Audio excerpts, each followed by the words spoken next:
So before we jump into the next segment, I just wanted to kind of go through and see if there was review any of the other types of legislation that went through and passed this session. On the landlord tenant side, there was a bill that passed that would allow landlords to make a determination on whether or not they were going to lease to an applicant based off their source of income. I talked a little bit already about the ability under certain circumstances, to attach a notice to vacate under an eviction process to the exterior of the door rather than to the interior of the door. Um, there was a little bit of a change in when a eviction process is going through or and appealed, and there's a part where a tenant has to put up a bond, and this law changed, increased the amount of or the ability to challenge the sufficiency and viability of that tenant's bond on an eviction appeal. Um, Not sure how that's going to practically work out, and we'll have to see as time goes through, and who all ends up wanting to challenge that. And most of the time, if they don't have the ability to sufficiently put up a bond. They could tenant of low economic means can file what's called a pauper's affidavit, which is essentially an exemption from those requirements. But still, it was a change in that landlord tenant law. And there was a bill that removed some landlord liability when they chose to lease to folks with certain types of criminal records, basically are non-violent offenders. That this created additional landlord liability protection if they would lease to them. Now on the very violent or some of the other more serious crimes, it doesn't apply to that. But you're talking about probably most of your nonviolent offenders. So that was a change in that. The rekeying of the cost for the security deposit and broken lease situations I already talked about, and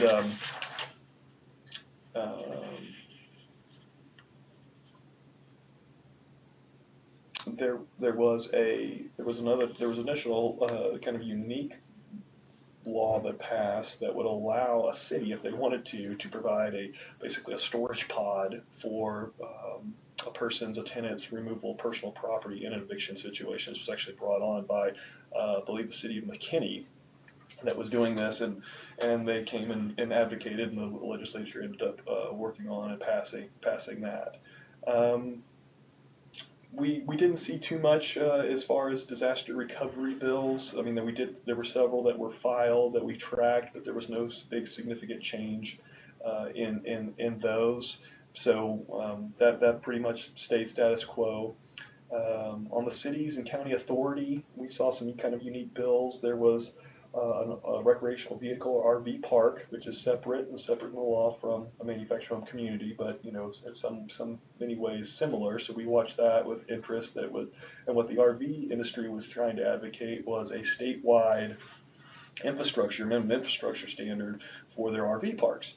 And while that bill, trekked a little ways through the session, ultimately it did not pass. So it'll be interesting to see if the RV parks come back next session to try to pass another one.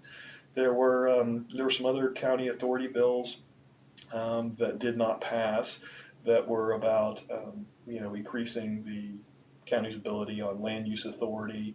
There were several that were bracketed as filed to only apply in certain counties, and one of them just to certain border counties around the Texas-Mexico border.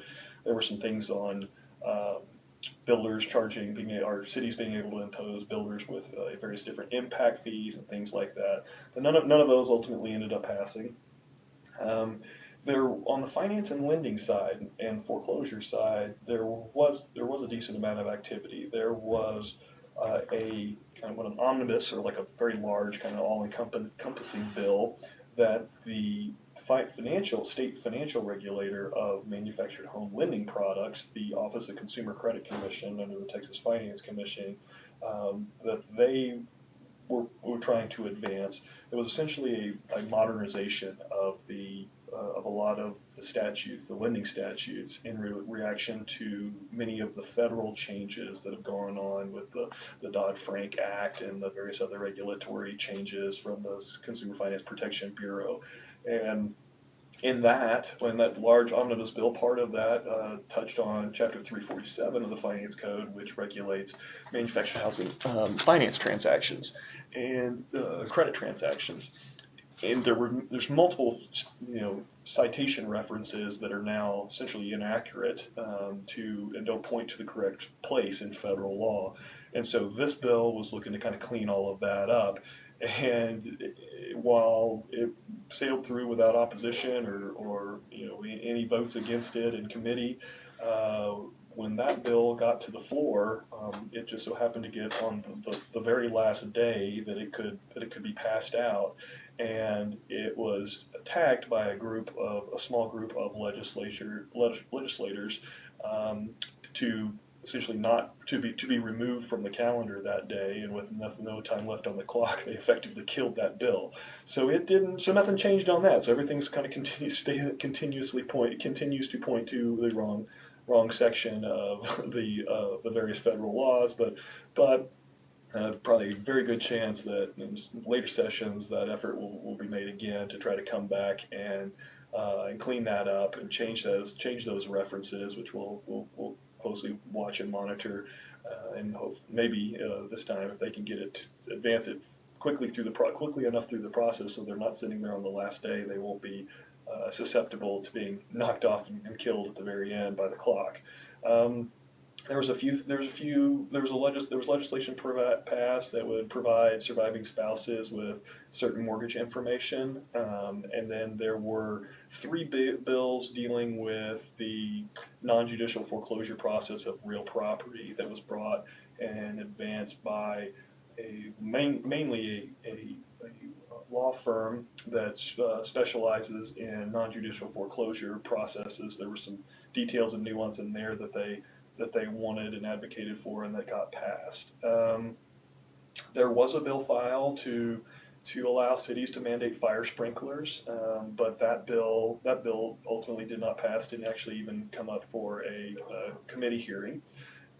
Again, we talked about the tort reform, hail damage lawsuit and lawsuit reform insurance bill that were fought between very large players in Texas politics, so the tort reform folks and then the trial lawyers. But again, that bill didn't end up passing.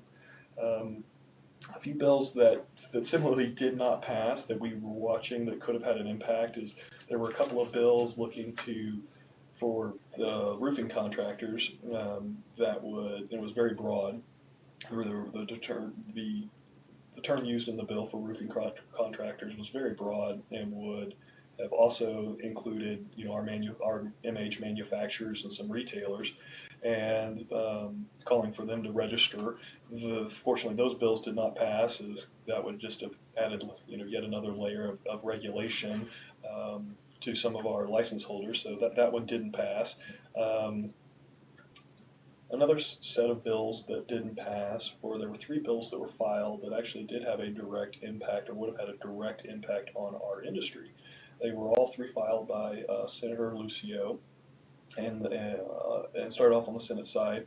And the issue he was trying to deal with, laudable effort and goal, was to address some of the very substandard and unsafe housing stock that is out there. Senator Lucio's district is down in the McAllen, South Texas Valley area, but this would apply elsewhere as well. But his goal was to put a program together so that folks could have access to try to replace their unsafe housing, and included in that proposal was to replace that with manufactured housing.